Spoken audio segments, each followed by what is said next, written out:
ಆಕಸ್ಮಿಕ ಬೆಂಕಿಗೆ ತೆಂಗಿನ ಮರಗಳು ಸುಟ್ಟು ಭಸ್ಮ. ಬೆಳೆ ಕಳೆದುಕೊಂಡು ಅನ್ನದಾತನ ಕಣ್ಣೀರು. ಬೇಸಿಗೆ ಶುರುವಾಗ್ತಾ ಇದ್ದಂತೆ ತುಮಕೂರು ಜಿಲ್ಲೆಯಲ್ಲಿ ಬೆಂಕಿ ದುರಂತ ಪ್ರಕರಣಗಳು ಹೆಚ್ಚಾಗ್ತಾ ಇದ್ದು, ಅರಣ್ಯ ಸಂಪತ್ತು, ಜಮೀನುಗಳು ಸೇರಿದಂತೆ ಗಿಡ ಮರಗಳು ಸುಟ್ಟು ಭಸ್ಮವಾಗ್ತಾ ಇವೆ. ಇದೀಗ ಅನ್ನದಾತನ ಬದುಕಿಗೆ ಬಂಗಾರವಾಗಬೇಕಾಗಿದ್ದ ತೋಟ ಆಕಸ್ಮಿಕ ಬೆಂಕಿಗೆ ಸುಟ್ಟು ಕರಕಲಾಗಿರುವ ಘಟನೆ ಶಿರಾ ತಾಲೂಕಿನ ಬಂದಕುಂಟೆ ಗ್ರಾಮದಲ್ಲಿ ನಡೆದಿದೆ. ಶಿರಾ ತಾಲೂಕಿನ ಬಂದಕುಂಟೆ ಗ್ರಾಮದ ಚೈತ್ರಮ್ಮ ಜೆ ತಿಮ್ಮಯ್ಯ ಎಂಬುವವರ ತೋಟದಲ್ಲಿ ಆಕಸ್ಮಿಕವಾಗಿ ಬೆಂಕಿ ಕಾಣಿಸಿಕೊಂಡಿದ್ದು, ಸುಮಾರು 40 ತೆಂಗಿನ ಮರಗಳು ಹಾಗೂ ಅಡಿಕೆ ಗಿಡಗಳು ಬೆಂಕಿಯ ಕೆನ್ನಾಲಿಗೆಗೆ ಸುಟ್ಟು ಕರಕಲಾಗಿವೆ.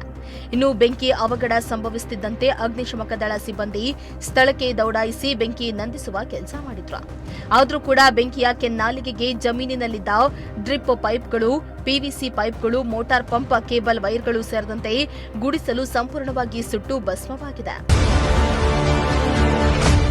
ಸದ್ಯ ಬೆಂಕಿ ಅವಘಡಕ್ಕೆ ನಿಖರ ಕಾರಣ ತಿಳಿದು ಬಂದಿಲ್ಲ. ಆದರೆ ಬೆಂಕಿ ಅವಘಡದಿಂದ ಬೆಳೆಗಳು ನಾಶವಾಗಿದ್ದು, ಬೆಳೆ ಕಳೆದುಕೊಂಡ ರೈತ ಕಂಗಾಲಾಗಿದ್ದಾನೆ.